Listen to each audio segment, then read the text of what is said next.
음녀에 대한 심판을 기록하고 있습니다. 또 일곱 대접을 가지고 일곱 천사 중 하나가 와서 내게 말하여 이르되 이리로 오라. 많은 물리에 앉은 큰 음녀가 받을 심판을 내게 보이리라. 이렇게 음녀의 심판을 무려 2장에 걸쳐 기록한 것은 이 음녀가 마지막 시대에 하는 그 역할이 크고 그만큼 또 사악하다고 하는 것이죠. 이 음녀의 영향력이 클 수밖에 없는 것은 많은 물 위에 앉아 있다는 것입니다. 음녀가 많은 물 위에 앉아 있다는 것은 실질적으로 많은 나라들을 배후에서 다스리고 있다고 하는 뜻입니다. 그래서 다음 절에서 이렇게 설명합니다. 땅의 임금들도 음녀와 더불어 음행하였고 땅에 사는 자들도 그 음녀의 포도주에 취했다. 땅의 많은 나라의 대통령이든 총리든 또 왕이든 그와 더불어 음행할 것입니다.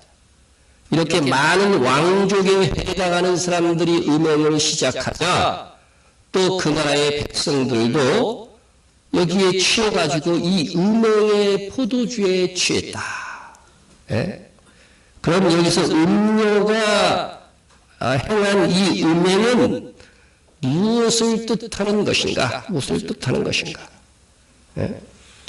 구약 성경에 보면은 음행이라고 하는 이것은 개인적인 음행도 있지만 주로 이스라엘 백성이 하나님을 섬긴다 하면서 우상을 섬길 때 사용했습니다.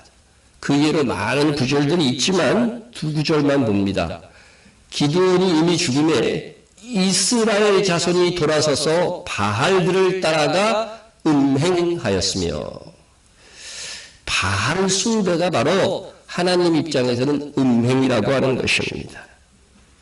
또 선지자가 한 말을 보면 이스라엘 족속 곧 그들과 그들의 왕들이 음행하며 우상 숭배를 음행으로 표현한 것입니다. 그래서 음행이라고 하는 것은 이스라엘이 하나님을 섬긴다 하면서 가나안의 신이냐 또 이방 나라의 신을 함께 섬기고 있을 때에 말하는 영적인 단어이기도 한 것입니다. 하지만 이스라엘은 많은 민족에게 음행을 퍼뜨린 것은 아니에요. 오늘 본문에 있는 큰 음녀는 여러 나라, 땅의 많은 왕족들과 그 백성들에게 음행을 퍼뜨린 자를 이야기하는 것이지요. 그러나 계시록에 이 음녀 같은 자는 누구일 것인가? 우리가 이미 살펴본 바 있지만 잠언서에 보면 음녀를 꼭 이방 계집이다 이렇게 표현합니다. 이방 계집.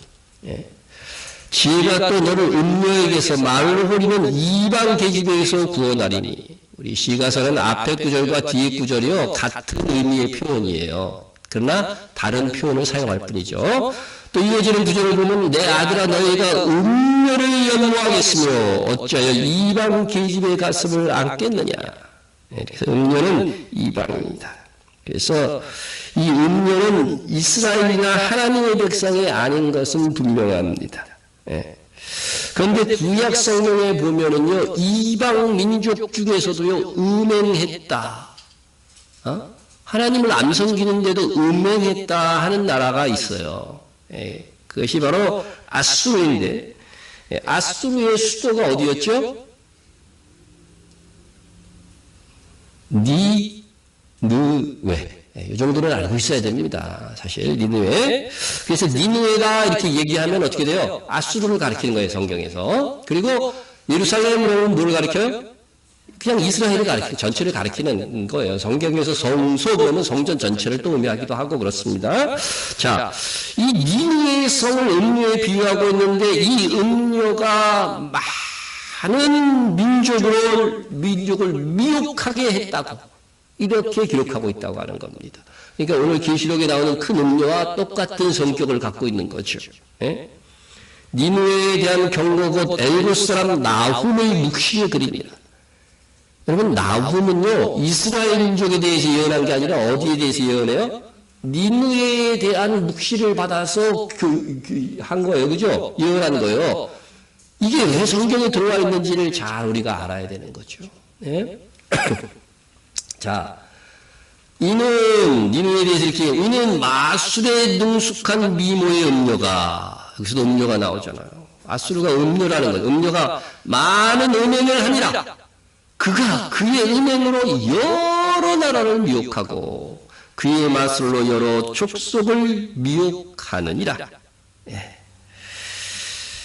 이 니느웨는 이스라엘을 멸망시키고서 거기에 막 포로를 잡아갔죠.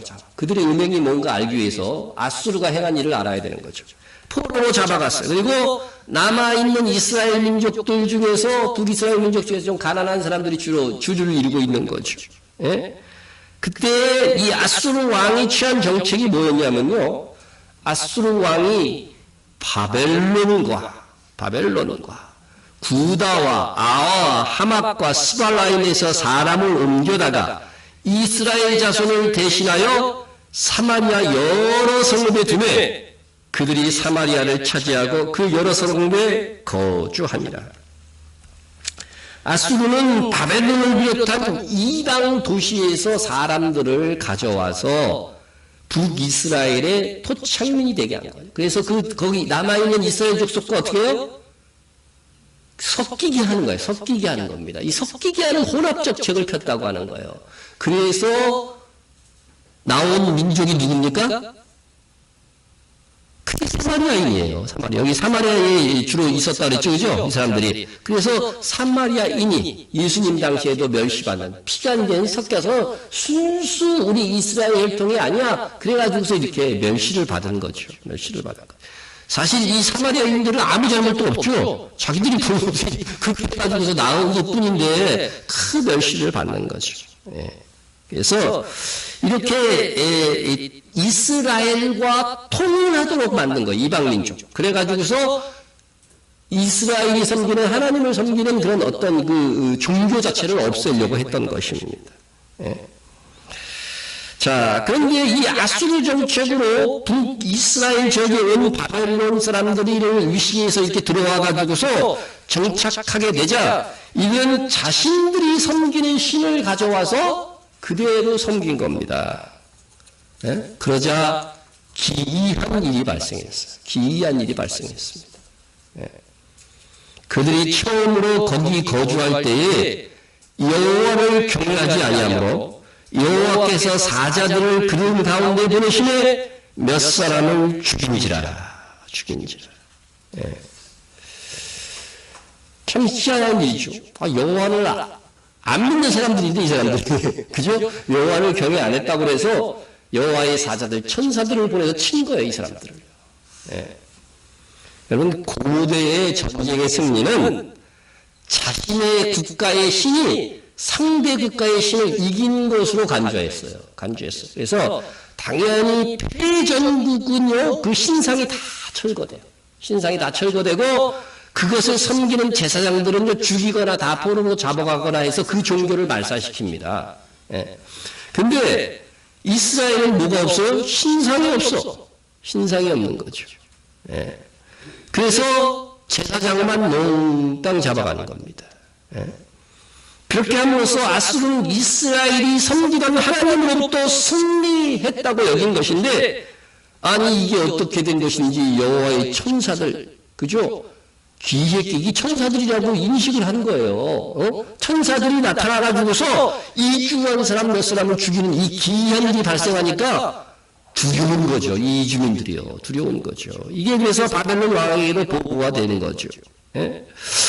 그래서 이 사건을 통해서 하나님께서는 아수르가 이스라엘을 정복하여 그들의 이스라엘 신을 정복한 것으로 알았지만 하나님은 여전히 그 땅에 계셨다고 하는 사실입니다. 예? 이스라엘을 징계는 하였어도 하나님께서 그 땅은 이스라엘 땅으로 주신 것임을 분명히 하셨습니다. 이 아수르 왕은 할 수 없이 이주 정책을 성공시키고자 사로잡아 온 제사장 한 사람을 보내서 여호와를 경외하는 법을 가르치게 한 것입니다. 이게 바로 운명이에요. 그죠? 예. 그 결과가 어떻게 되는지 한번 보세요. 그 결과. 그러나 각 민족이 각기 자기의 신상을 만들어 사마리아 사람이 지은 여러 산당들의 두 대, 각 민족이 자기들이 거주한 성읍에서 그렇게 하여 바벨론 사람들은 숫꽃 분옷을 만들었고 했습니다. 이 대표적인 사람들이 이제 바벨론 사람들이었는데 이때는 바벨론이라고 하는 나라가 아직 느부갓네살에 의해서 설 때가 아닙니다. 그 이전의 이야기예요. 그런데 이미 그 바벨론 사람들이 막 섞여 들어온 거죠. 이스라엘로. 그런데 그들이 뭐냐면 숫꽃 분옷을 만들었다. 이게 무슨 뜻이냐면 숫꽃 분옷은 딸들의 초막이에요. 딸들의 초막. 예? 이게 바벨론 종교에서 이스타를 위하여 산당을 짓고 우리가 이스타는 바벨론의 바벨론 종교를 창시한 세미라미스를 뜻하는 거예요. 그죠? 니무롯의 아내였던 세미라미스. 예? 세미라미스의 산당을 짓고 그 중에서 시중들며 제사를 듣던 여사제들의 초막을 이야기하는 거예요. 초막. 예? 그 여사제들은 여신 숭배를 돕도록 안내한 다음 이스타 여신에게 제사를 잘 치른 남자들에게 몸을 팔았습니다. 이 바벨론에서 이주해온 남자들은 이렇게 여사제들을 만들어서 이스타 여신 세미라미스를 숭배하고 거기에 더하여 자신의 정욕도 채운 것입니다. 여기서 한 가지 덧붙여 얘기하자면요. 부활절을 영어로 뭐라 그럽니까? 예? 이스터데이. 여러분 부활이라고 하는 영어 단어가 레저렉션이라고 해서 분명히 있는데 그걸 그대로 넣어서 부활절 그래야 될 거 아니에요. 레저렉션 데이 이렇게 해야 되는데 뭐라고 불러요? 이스터데이라고. 이스터가 바로 이 여자예요. 지금 오늘 얘기하는 세미라미스란 말이죠. 부활절을 무슨 날로? 세미라미스의 부활로 그 이름 속에서 지키도록 말이야. 이게 기독교와 뭐가 섞인 거예요. 바벨론 종교가 이미 섞여버린 거예요. 여러분 이건 오늘 바벨론 사람이 숫꽃 분옷을 만들었다고 하는 것들은 바로 섞인 거예요. 이미 기독교가 이 바벨론 종교하고 섞인 거예요. 그래서 이스터데이 해가지고서 이스터가 부활한 날을 어떻게 해요? 부활절로 지금 지키고 있어요. 부활절 정하는 그 기준이 그렇게 돼 있다니까요. 그래서 가끔 우리가 일반적으로 지키는 부활절 외에 다른 날로 바뀌는 것은 정말 6월절을 기준으로 한 부활절을 지키고자 합니다 하는 겁니다. 예? 정말 이게 바벨론 종교와 이 기독교가 성탄절도 마찬가지예요. 다 이건 태양신을 섬기는 것과 섞여 있는 거예요. 날짜 정하는 것이다. 예? 결국 아수리의 은혜는 어떻게 되는 결과를 하면 바벨론 사람은 숫꽃 분옷, 이게 대표적으로 얘기한 거고 또 붓 사람은 네르가를 만들었고 하마 사람들은 아시마를 만들었고 아와 사람들은 니파스와 다르닥을 만들었고 스바를 쌓인 사람들은 그 자녀를 불살라 그들의 신 아드람멜렉과 아남멜렉에게 드렸으며 예? 이렇게 하면서 뭐예요? 또 보세요. 그들이 또 여호와를 경외하여 이렇게 하면서 여호와를 경외했대요. 경외가 안 되는 거죠. 이거는 그죠? 여호와는 유일하신 하나님 아니에요. 그런데 이 많은 신들을 섬기면서 그들이 또 여호와를 경외하며 자기 중에서 사람을 산당의 제사장으로 택하여 이방인 중에서 막 택한 거죠. 그 산당에서 자기를 위하여 제사를 드리게 하니라. 얼마나 기가 막힌 일입니까? 결국은 어떻게 됐다? 이와 같이 그들이 여호와도 경외하고 또한 어디서부터 옮겨왔든지 그 민족의 풍속대로 자기의 신들로 섬겼더라. 예? 그 음녀가 누구인지 여러분 영적으로 다 예민한 분은 떠오를 거예요. 지금 이와 같이 하는 교회가 있어요. 교회가 세계에서 가장 큰 교회. 예. 여러분 사탄의 제1 전략은 강압적으로 하나님을 믿지 못하게 하는 거예요. 이 아수르처럼요. 그죠? 아수르처럼 완전히 세상 다 불러가고 너희들은 여긴 여호와의 힘 없어. 이렇게 강압적으로. 예? 지난주에 그 임수복 선교사 많이 얘기하니까 러시아는 전도할 수 없대요. 현재 길거리에서 이렇게 나가서 축구 전도하고 그런 게 불가능하대. 예? 걸리면 벌금도 내지만 감옥도 꼭 가야 된대. 예? 심지어는 전도하고 있는 사람을 보고도 신고하지 않으면 그 사람도 처벌이 되게. 그러니까 전도할 수 있는 방법이 없는 거죠. 그래서 치유 사역을 통해서 대기하는 동안 이렇게 복음을 전한다. 그런 이야기를 들었습니다. 그런데 이런 가학적인 방법으로도 안 되면은요, 이 전략으로 사탄은 하나님과 더불어 다른 신을 섞어서 믿도록 하는 것입니다. 이 전략은 사탄이 조금 양보한 것 같죠? 양보한 것 같죠? 근데요, 하나님과 더불어 다른 신을 섬기는 거는요, 하나님이 더 싫어하는 거예요. 더 싫어합니다. 하나님을 더욱 분노케 하는 것이죠. 그래서 이것이 사탄의 성공적인 전략이 되는 겁니다. 사탄은 로마 카톨릭이라는 유사 기독교를 만들어서 하나님과 우상도 숭배하게 만들어 놓았던 것입니다. 그들은 성인들에게도 성인을 이렇게 막 정해놓고요. 그 성인들에게도 숭배를 하며 성인에게 막 전하면서 기도할 수 있어요. 기도를 받을 수 있다는 것은 뭐예요? 그들이 힘이 됐다고 하는 거 아닙니까? 예수님께 직접 기도하는 것보다도 마리아의 중보를 통해서 기도하면 더 효과가 있다고 가르칩니다. 이제는 그 카톨릭에서 모든 종교를 인정하지 않은 종교 통합을 최선봉으로 주도하고 있으니까 이것이야말로 성경에 기록된 사탄의 전술이 아니고 무엇이겠습니까? 북이스라엘에서는 아수르 왕에 의하여 하나님도 섬기고 이방신도 섬기게 되었습니다. 이것이 바로 니느웨를 수호한 아수르가 저지른 음행입니다. 아수르는 원래부터 유일신이 아니고요, 많은 종교를 서로 인정하면서 믿게 하는 겁니다. 사람들로 하여금 하나님과 더불어 이방신을 섬기도록 하는 이 음행을 여러 나라에 전파한 것이 바로 아수르였습니다. 그것이 곧 니느웨의 음행이었다라고 성경이 선언하고 있습니다. 하나님과 더불어 다른 신을 섬길 수 있는 길을 터놓은 것입니다. 오늘날 누가 하나님과 예수님을 믿는다고 하면서도 하나님 외에 예수 그리스도 외에 다른 신을 섬겨도 구원을 받을 수 있다고 주장하고 있습니까? 이들이 다 거짓 선지자고 음모의 교회입니다.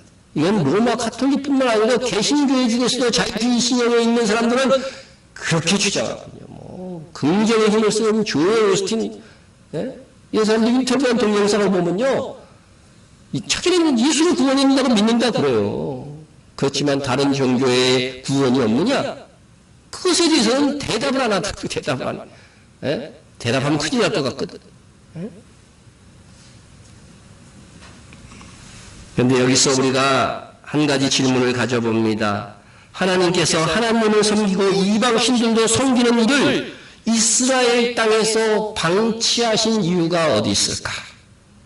이방신을 섬기면 계속해서 하나님께서 재앙을 일으키고 여호와의 천사들을 보내가지고서 말이죠, 막 죽여버리면 이주한 그들도 하나님만 섬길 겁니다. 만약 하나님께서 그런 식으로 다 역사하셨다면요, 지금 세상에 하나님 믿지 않을 사람이 하나도 없겠죠. 하나도 없겠죠. 그것은 이스라엘 백성조차도 그렇게 하지 않았습니다. 강압적으로 믿게 하시는 하나님의 속성은 뭐예요? 인격적인 거, 인격적인 거. 인격적이라고 하는 것은 자기가 자발적으로 믿음을 고백해야 되는 거죠. 하나님께서 살아계신 하나님이라는 것을 우리의 삶과 또 만물을 통해서 보여주셔요. 그러나 믿음은 자발적으로 선택해서 믿을 수 있도록 그렇게 하시는 거죠. 이 하나님의 능력은 또한 그런 능력이 있는 거죠. 우리의 마음을 감동하사 자발적으로 믿게 하시는 것입니다. 자, 그런데 또 하나의 이유는 뭐냐면 하나님께서 이스라엘 땅에서 이방신을 섬기는 몇 사람을 죽여 여호와를 겸하여 섬기게 되는 사건을 일으키신 다음 이 종교 혼합을 방치하신 이유는 마지막 시대에 대한 예언을 위하기도 하다는 사실입니다.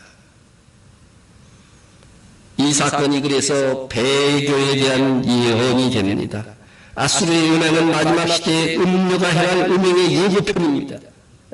누가 어떻게 하여도 너희가 미혹되지 말라.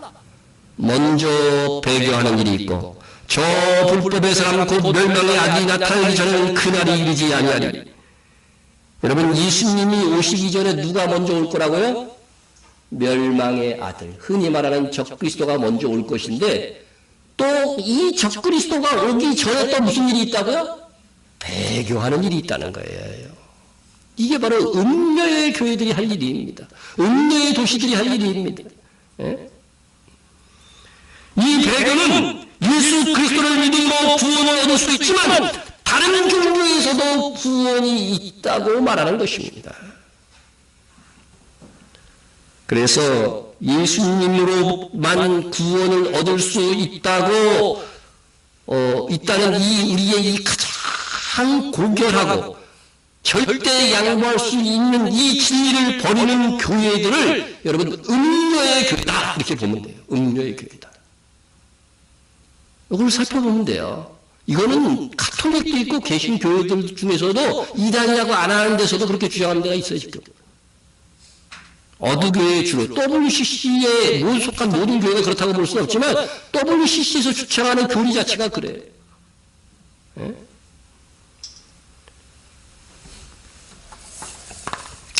왜 예수님을 믿음으로만 구원을 얻을 수 있다는 이 교리를 버리느냐?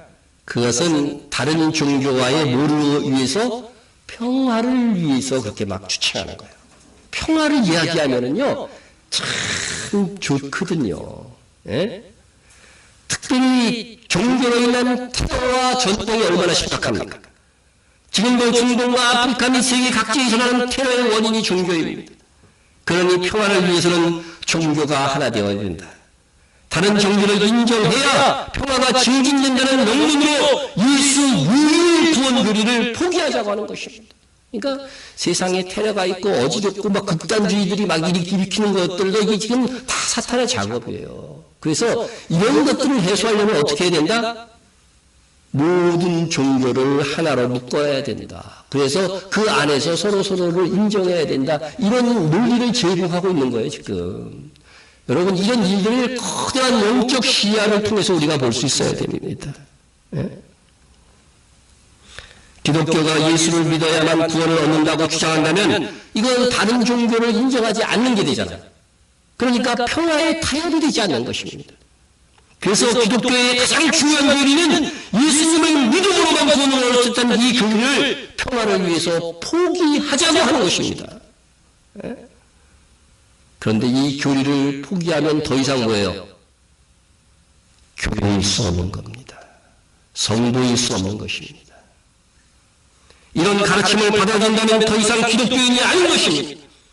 그러나 교회의 이름은 여전히 그들이 갖고 있으니까 이를 배교요 음녀라고 지칭할 수 있는 것입니다.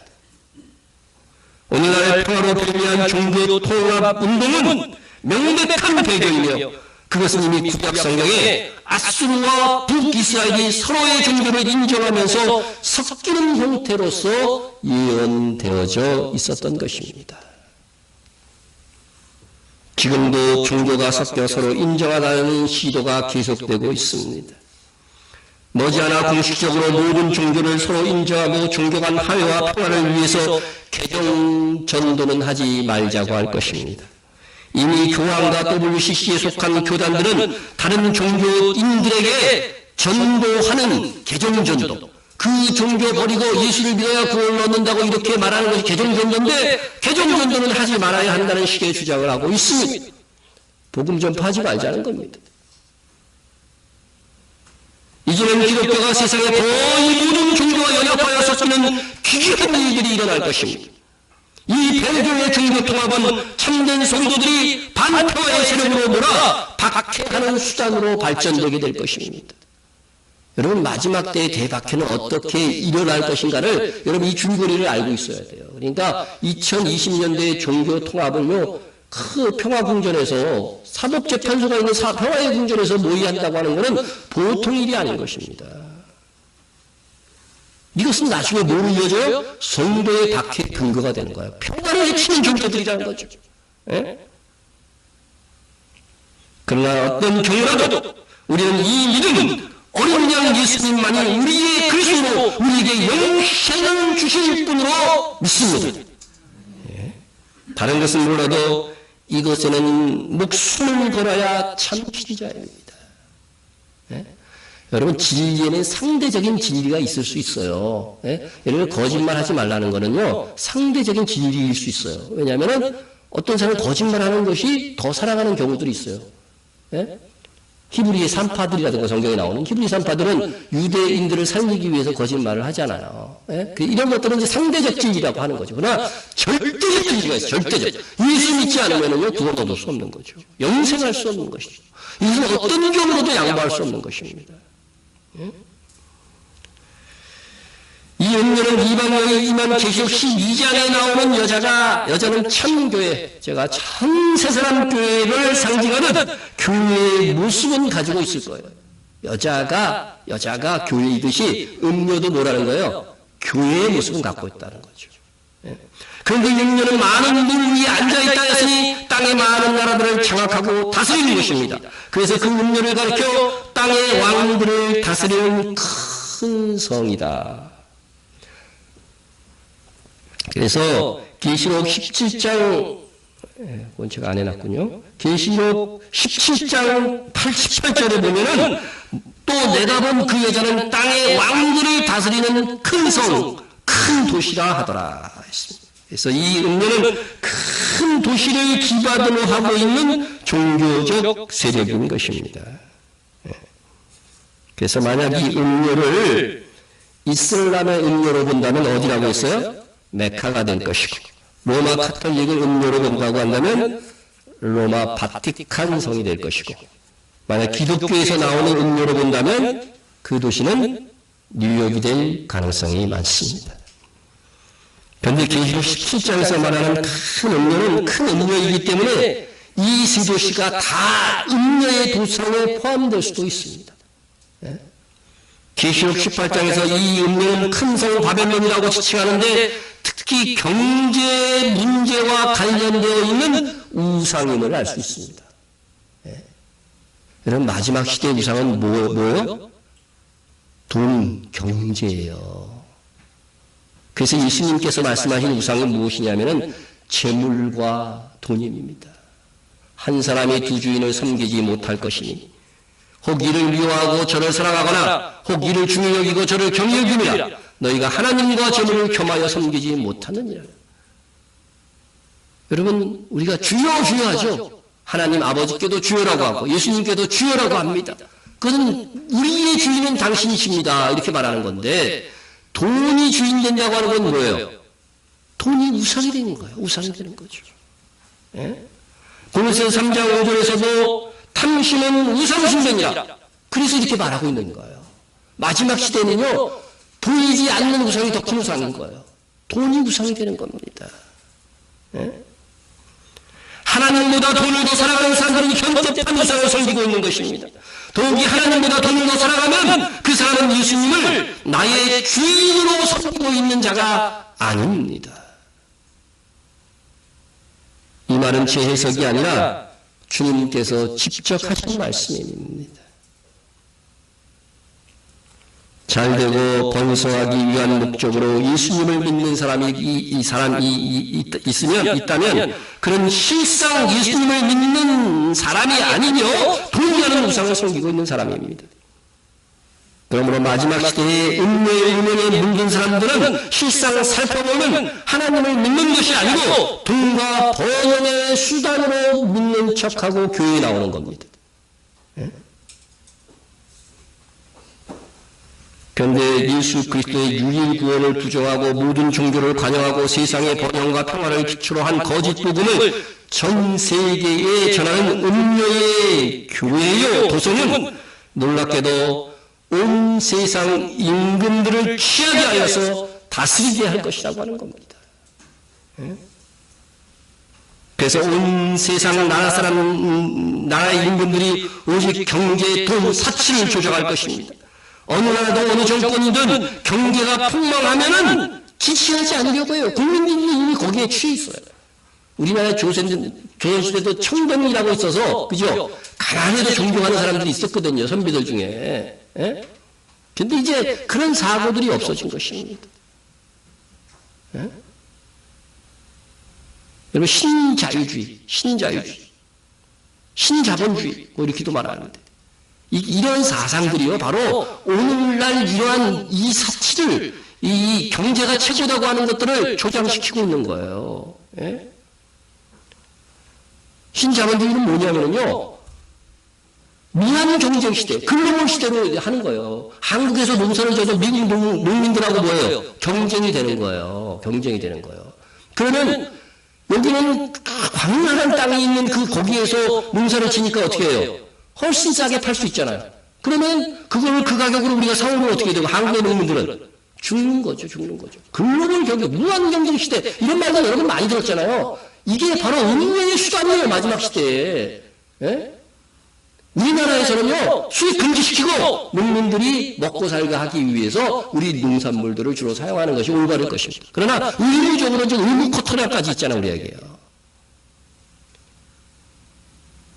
여러분, 가난해져도 도덕적이고 정직한 정부를 원하지 않습니다. 이미 백성들도 취했어요, 거기에. 예? 돈이 오직 판단의 기준이 되어가고 있는 것이 나라마다 백성마다 다 마찬가지입니다. 젊은이는 결혼 상대를 고를 때도 요즘은 뭐 미남미녀 그렇게 별로 안 본대요. 뭘 봐? 집 있는가 합니까? 집 사줄 수 있는가 합니까? 그것 따지. 이게 다 음료에게 취약된 말입니다. 오늘 내가 아침에 그런 뉴스를 봤어요.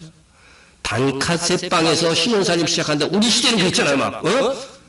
지금은 아무도 그런 생각 안 한다는 거예요. 예? 집 때문에 결혼 안 한대. 예? 결혼 안 하는 이유들이 대부분 그거라는 거죠. 예. 지금 음료에 다 취해 있어요. 저 밑에가부터 이 백성들까지 아래까지가 다 취하고 돈의 가치가 최우선이 된 거예요. 이게 바로 성경이 말하는 우상이었어요. 마지막 시대는 돈이 최고예요. 경제 권력이 최고가 될 것이에요. 이제는 정치보다도 오히려. 예? 전쟁이라는 것들도 다 사실 알고 있는 경제적 이유 때문입니다. 예? 왜 그 나라를 침범하느냐? 그 나라의 자원을 수탈하기 위해서. 북한이 속된 말로 깽판을 피우는데도 이 공격을 안 받는 이유가 어디 있는지 아세요? 별 자원이 없어서 그래요. 이 자원이 없는 것들도 복이에요, 한편으로. 예. 이스라엘이 아수르를 섬기니까 하나님은 거꾸로 이스라엘이 아수르의 포로로 잡혀가게 하셨습니다. 마찬가지로 신자가 돈을 섬기면 돈의 포로가 되는 것입니다. 실제로 많은 신자들이 주중에서는 세상에서 돈의 노예가 되어서 살아가고 있습니다. 마지막 시대로 갈수록 오직 가치의 기준이 점점 돈이 되어갈 것입니다. 교회에 다니는 것도 세상에서 번성하기 위한 목적입니다. 그런데 이 돈이 최고다의 가치를 전 세계에 전파한 음료의 도시는 어떻게 심판을 받을 것인가? 그것은 놀랍게도 짐승, 곧 적그리스도가 다스리는 이 연합정부가 등장하여 음료를 심판하게 될 것이라는 거예요. 하나님이 그냥 불을 내서 심판하는 것이 아니고, 오히려 적그리스도가 심판해 준대. 심판 대리자가 적그리스도야. 예? 보십시오. 내가 본 바 이 열불과 짐승은, 열불 짐승은 마지막 시대의 적그리스도라 했죠. 어느 시대나 적그리스도는 있어요, 어느 정도. 그러나 열불 짐승으로서의 적그리스도는 마지막 시대의 적그리스도를 얘기하는 거예요. 열불 짐승은 음료를 미워하여 망하게 하고 벌거벗게 하고 그의 쌀을 먹고 불로 아주 살리리라. 이때가 되면 경제 폭망이 오겠죠, 다시 말해서. 하나님께서 적그리스도를 심판하시기 전에 적그리스도로 하여금 음료와 그의 도시를 심판하실 것입니다. 이것이 음료를 심판하시는 하나님의 방법입니다. 그러나 이 짐승은 전에 음료와 그 멸망을 시도하기 전에 음료와 한편이 돼요. 적그리스도가 음료를 멸망시키지만은 음료와 한편이 돼서 먼저 뭐부터요? 성도들을 박해할 거라는 거예요. 음료가 거짓된 복음과 돈을 유상되게 하는 이 음해는 세상 나라에 퍼뜨리면서 동시에 짐승 제국을 조종하여서 진리에 서 있는 성도들을 죽이는 일에 술에 취한 듯 혈압이 될 것이다. 그러니까 앞으로 마지막 시대는 어떻게 전개될 것인가를 여러분들이 이 성경을 통해서 잘 볼 수 있어요. 순서도 볼 수 있습니다. 그러므로 이 어린 양과 그의 성도를 대적하고 박해하는 이 음료와 짐승의 연합은 성도에 대한 박해를 극대화시킬 것입니다. 그 박해는 첫째, 종교적인 면에서 예수로만 구원을 얻을 수 있다는 진리를 전하는 자들을 박해하는 것으로 나타날 것입니다. 지금요, 이들이 보기에는 IS나 예수를 믿어야만 구원을 얻을 수 있다고 주장하는 우리가 똑같은 존재예요. 여러분, IS를 사탄이 왜 만들었을 것 같아요? 극단주의를 만든 거예요. 극단주의. 이슬람 극단주의. 우리는 어때요? 기독교인 중에서 극단주의라고 몰리는 거예요. 이거 아니면 안 된다고 생각하니까. IS는요, 철저하게 이슬람 교리대로 하는 거예요. 예? 그래서 자기를 믿지 않는 그 도성에 막 들어가갖고요, 뭐 강간하고 그런 것들도 다 그들 교리에 있는 거거든. 예? 그리고 기독교인들을 죽이고, 예? 우리 종교 안 믿으려면 세금, 종교세 내야 되고, 이거 그거 그대로 하는 거예요. 그래서 정말 이슬람을 철저하게 믿는 사람은 IS에 동참한 거예요. 그 유럽에서도 막 동참하고 그런 것이 그래서 그런 거예요, 여러분. IS나 우리나 똑같은 극단주의라는 거죠. 그래서 예수로만 구원을 얻을 수 있다는 이 진리를 전하는 자들은 극단주의로 몰려가지고 교황이 말끝마다 이런 이야기할 때마다 그래. 우리는 극단주의와 싸워야 됩니다. 종교적 극단주의와 싸워야 됩니다. 이 말을 꼭 첨가하는 이유가요. 나중에 그렇게 할 것이기 때문에 그런 거예요. 둘째의 박해는 경제적인 거죠. 경제적으로 짐승의 표를 받기 위해서 그것으로만 매매가 가능하도록 함으로써 돈이 최고의 우상이 된 사람들로 하여금 다 거기에 미혹되게 하는 것입니다. 그래서 이 짐승의 표는요, 돈의 우상을 섬기느냐 하나님을 섬기느냐가 판별할 수 있는, 위쪽으로 판별할 수 있는 기준이 되는 거예요. 예? 돈보다 나는 주님을 더 사랑하기 때문에 나는 이 짐승의 표를 받을 수 없습니다. 여러분은 다 그렇게 고백하게 될 줄로 믿습니다. 예? 돈이 주인 되지 않고 예수님이 주인 된 사람들은 다 이 짐승의 표를 고민할 필요도 없이 거절하게 될 것입니다. 이 참성도는 돈의 매혹과 거짓 복음 어느 것도 통하지 않게 되니 그때 뭐가 일어나는 거예요? 박해가 일어나고 죽이게 되고 그래서 순교가 일어나는 것입니다. 예? 이 성도의 박해를 위한 음료와 짐승의 연합을 오늘 본문에서는 이렇게 표현하고 있습니다. 곧 성령으로 나를 데리고 광야로 가니라. 내가 보니 여자가 붉은빛 짐승을 탔는데 그 짐승의 몸에 하나님을 모독하는 이름들이 가득하고 7머리와 10뿔이 있으며 거짓 선지자들이 장악한 음녀의 교회가 붉은빛 짐승을 타면서 박해가 이제 정말 시도되고 있는 거죠. 시도되고 있는 것입니다. 음료가 붉은빛 짐승인 적그리스도의 진국에 올라타는 결과로 나타나는 결과가 무엇인가 분명히 여기서 말씀하고 있습니다. 또 내가 보면 이 여자가 성도들의 피와 예수의 증인들의 피에 취한지라. 내가 그 여자를 보고 놀랍게 여기고 크게 놀랍게 여기니. 얼마나 살벌한 박해였으면 이것을 환상으로 보았던 사도 요한조차도 놀라움을 금할 길이 없었던 것입니다. 음료와 붉은빛 짐승의 연합은 정치와 배교한 교회의 연합인데 그 결과로 나타나는 것이 무엇인가? 예수의 성도들과 예수의 증인들을 무참히 죽이는 일에 취하게 될 것이라고 하는 것입니다. 술에 취해서 제정신이 아닌 사람들이 있듯이 음료는 성도들과 예수의 증인들을 죽이는 이 술에 취한 듯 그 일을 오직 그 일만에 몰두해서 행동하게 될 것이라고 하는 것입니다. 그러면서 음료가 붉은빛 짐승을 탄다고 했는데 음료가 그 힘을 얻는 이 붉은빛 짐승이 도대체 비밀을요 천사가 알려줍니다. 천사가 이르되 왜 놀랍게 여기느냐? 내가 여자와 그가 탄 7머리와 10뿔 가진 짐승의 비밀을 내게 이르리라. 여기서 보면 7머리 10뿔은 이제 용을 표현할 때도 나온 말이에요. 그죠? 짐승을 표현할 때도 나온 말이에요. 그것을 탔으니까 음료도 그죠? 여기에 합류가 되어져서 이것이 10뿔 7머리가요 이 세 세력의 뭐예요? 가장 공통된 특징이라고 하는 거죠. 마지막 시대에. 예? 7머리는 역사상 하나님의 백성들을 대적해온 세상 나라들이라고 했습니다. 열불은 일곱 번째 등장하는 일곱 번째 머리에 그 나라의 마지막 시대에 등장하는 적그리스도의 분봉왕들인 거죠. 분봉왕들이. 그것은 제가 누차 설명을 드렸습니다. 그래서 여러분들이 일곱 머리 열불에 대해서는 여러분 잘 개념을 가지고 있어야 돼요. 이것은 우리 세대의 앞으로 올 일들이기 때문에. 일곱 머리는 역사상 어느 나라인가 한번 살펴보겠습니다. 지금은 마지막 나라의 시대로 가고 있기 때문에 지혜에 있는 뜻이 여기 있으니 그 일곱 머리는 여자가 앉은 일곱 산이요. 또 일곱 왕이라. 일곱 왕이라. 다섯은 망하였고 하나는 있고 다른 하나는 아직 이르지 아니하였으나 이르면 반드시 잠시 동안 머무르리라. 일단 세 가지가 있죠.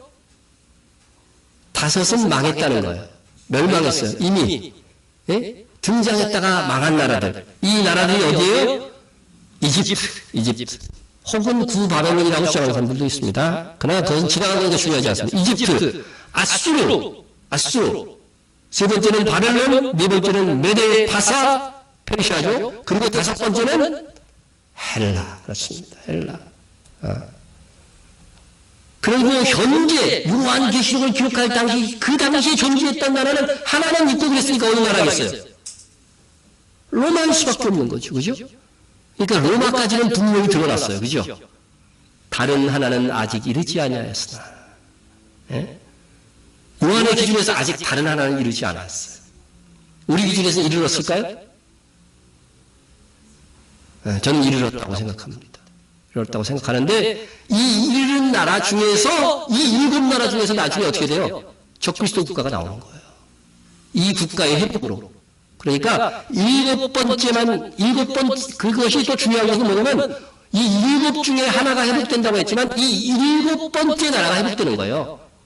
그것을 제가 오늘도 설명을 할 겁니다. 왜 일곱 번째 나라가 다시 여덟 번째 왕으로 회복되어서 적그리스도의 제국이 되는가. 자, 그래서 이 일곱 번째 제국이 신성 로마 제국이라고 여기는 해석이 있고 이슬람 제국인 오스만 투르크 지금의 터키라고 주장하는 분들도 있고 아니다 세계 정부가 될 것이라고 하는 해석도 있습니다. 모든 가능성을 열어놓아야 되겠지만 저는 짐승 제국이 최종적으로는 일곱 번째 머리 국가는 신성 로마 제국으로 등장했고 마지막 그것의 부활인 이 마지막 열둘 일곱 머리 짐승은요 유엔을 중심으로 한 세계의 정부가 될 가능성이 가장 높다고 말씀을 드립니다. 왜냐하면 예수님께서 다시 오실 때에는 유대인의 왕 이스라엘의 왕으로만 오시는 것이 아니라 무슨 왕으로 오신다고 그랬어요? 만왕의 왕, 만주의 주. 오늘 본문 중에도 있어요. 어린 양 만주의 주시오, 만왕의 왕이시오. 이스라엘 왕만이 아니라 만왕의 왕으로 오시는 것이기 때문에 이 적그리스도는 만왕의 왕 예수 그리스도를 흉내내야 되는 거예요. 그러므로 온 세계의 만왕의 왕으로 등극하려고 할 것이기 때문에 그 짐승 제국은 열불 세계 정부가 될 가능성이 가장 높다는 것입니다. 하지만 역사적으로 존재한 신성 로마 제국은 이 마지막 짐승 제국의 모델 역할을 할 것입니다. 신성 로마 제국은 어린 양 예수를 믿는 기존 위에 세워진 국가였지만 진실로 어린 양 예수님을 믿는 참된 신자들을 지금까지 역사상 가장 심하게 많이 박해하고 죽였던 나라입니다. 그것을 반복시킬 거라는 거죠. 사실 지금 세계는요 로마의 후예들이 장악하고 있습니다. 예수님 당시 로마는 지금의 유럽과 중동과 북아프리카의 이스라엘을 다 포함하고 있었어요. 미국 역시도 유럽인들이 건너와서 세웠기 때문에요. 통치 영역에서는 로마의 후예인 겁니다. 우리가 다니엘서 2장에서 이제 이 힌트를 얻을 수가 있어요.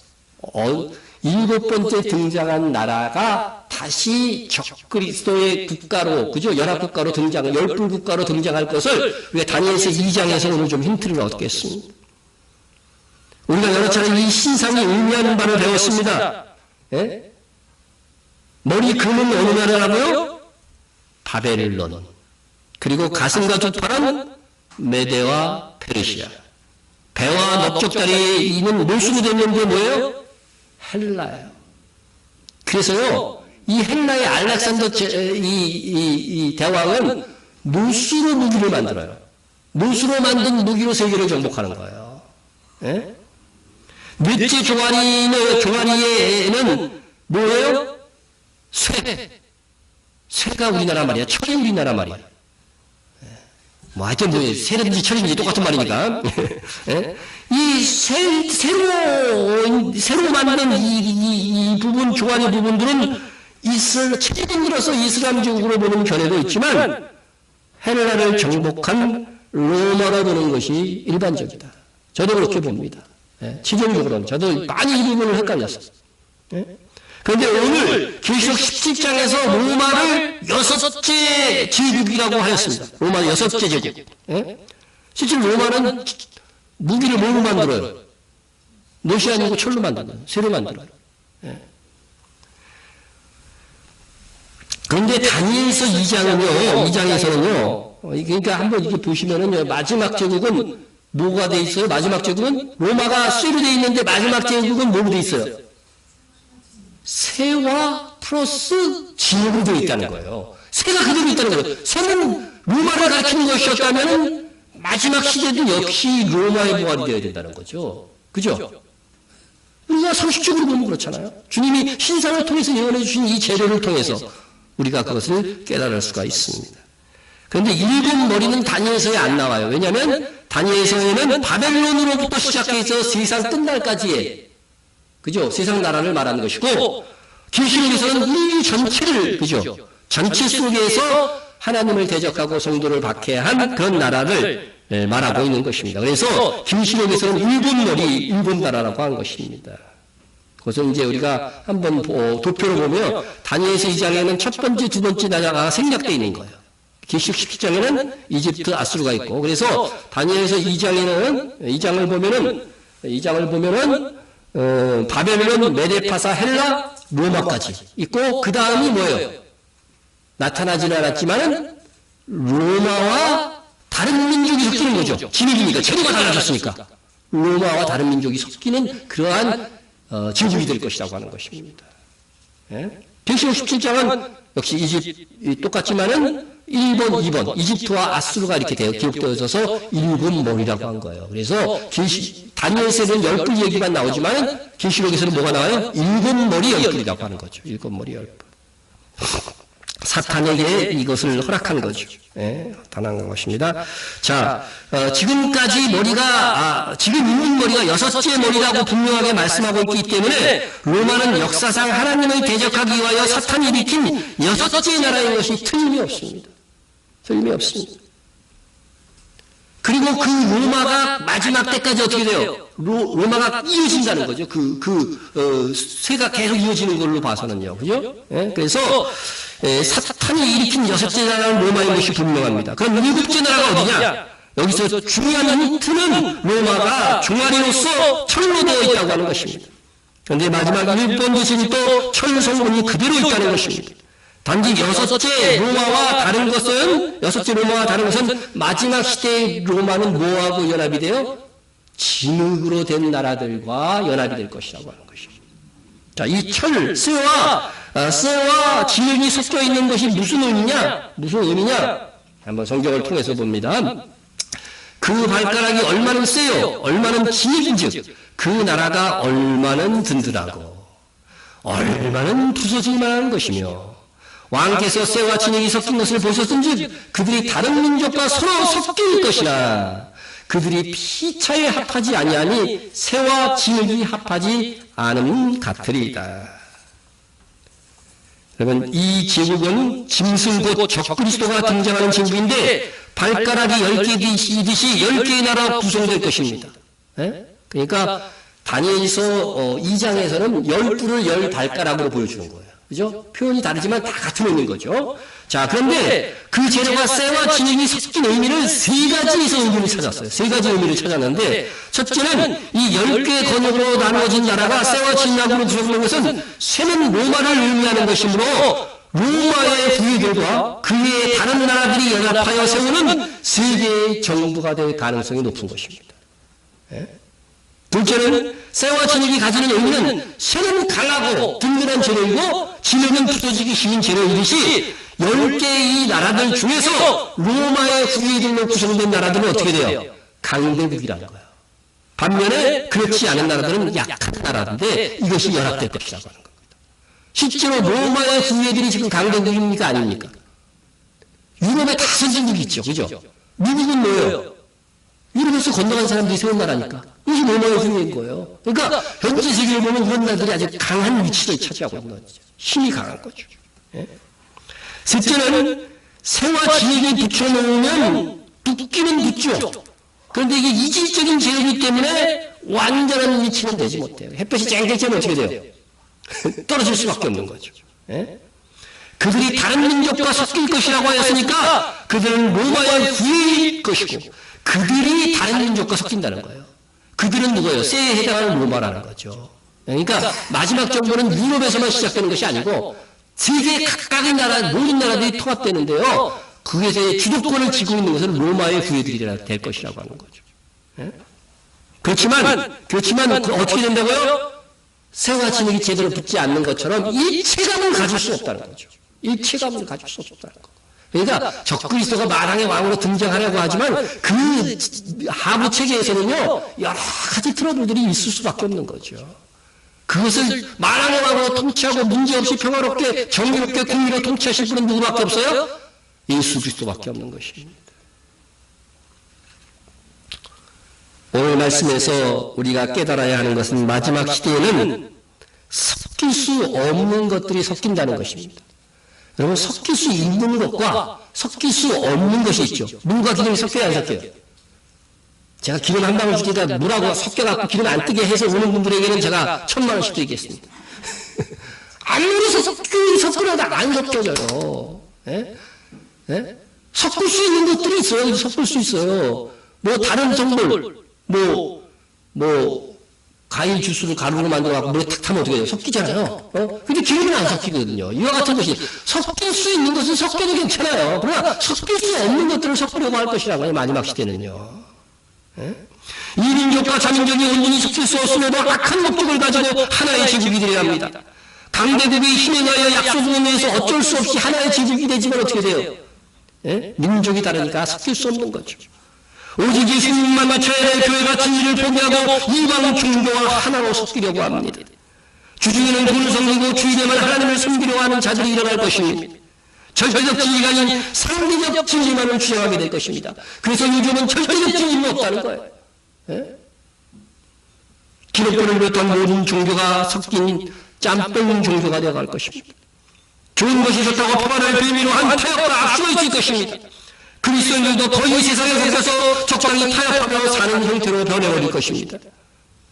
진리를 사수하기 위한 몸부림이 없습니다. 말씀대로 잘 살기 위해서 죽으면 죽으리라의 각오는 정말 찾아보기 힘든 상황이 되었습니다. 여러분 다 변해도 주신 길 교회만은 변하지 맙시다. 다 섞여도 우리만은 섞이지 맙시다. 우리만은 오직 우리를 구원하신 어린 양 예수님과 하나님 아버지만 섬깁시다.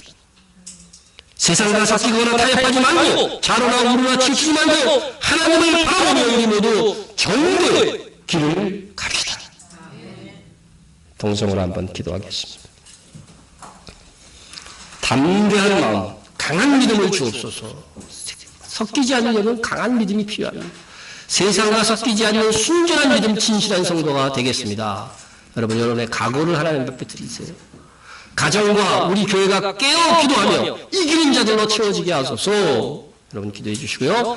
우리 지원하고 있는 선교사들과 선교지를 위해서 기도해 주시고요. 박해받는 지역의 교회와 성도들을 위해서 기도합시다. 다 같이 통성으로 기도합니다. 사랑하는 충만하신 하나님 아버지 감사합니다. 종에게 우리에게 담대한 마음, 강한 믿음을 허락하여 주시옵소서.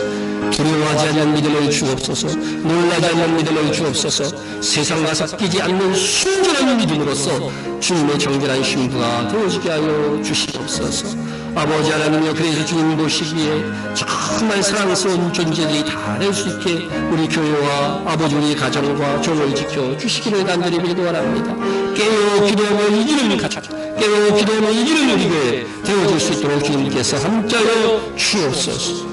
우리가 전하는 선교지들이 있습니다. 선교사들이 있습니다. 하나님께서 이들을 기억하여 주시옵소서. 한 사람 한 사람 지역 이름은 다 부르지 못하지만 아버지 하나님의 기록된 대로 하나님께서 이들을 살피시사 복음의 귀한 열매를 가져올 수 있게 하여 주옵소서. 또한 지금도 박해받는 지역에서 아버지 하나님의 성도들, 아버지 하나님의 정말 의를 위하여 박해받는다는 즐거움으로 박해를 이기고 승리할 수 있도록 주여 함께하여 주시옵소서. 예수님의 이름으로 기도드립니다. 아멘. 하나님 아버지, 만왕의 왕으로 다시 오실 예수님은 우리의 소망입니다. 비록 우리가 연약함이 있을지라도 성령 안에서 더욱 강해지고 담대해지게 하옵소서. 오직 항상 기도하며 낭망하지 않는 믿음으로 승리하게 하소서. 세상과 섞이지 않는 믿음으로 살겠사오니 어떤 박해도 지킬 수 있는 믿음을 쌓아가게 하옵소서. 하나님, 이제 주님을 사랑함으로 남은 삶을 살겠습니다. 예수님의 이름으로 간절히 기도드립니다. 아멘. 우리 다 같이